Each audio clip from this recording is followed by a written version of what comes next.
Porting your existing phone number to Cricket Wireless is straightforward.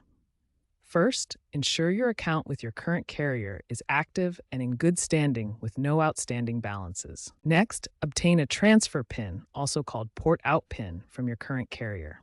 This is usually done through their app, website, or by calling customer service. Then, purchase a Cricket Wireless plan and during activation, provide the transfer PIN. You can activate online through the Cricket website, via the My Cricket app, or in a Cricket store. Remember, Cricket uses AT&T's network and supports unlocked GSM phones. Make sure your device is compatible before starting the process. The porting process typically takes 24 to 48 hours to complete. Online activation is faster and can finish within just a few hours, while in-store activations may have a similar wait time. Delays can occur if your current carrier has high porting volumes or if there are issues with your account.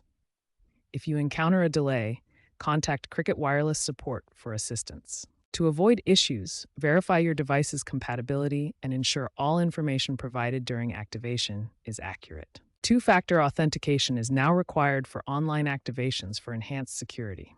In most cases, the porting process is smooth, and Cricket has improved its error messaging to assist with common issues like invalid PINs.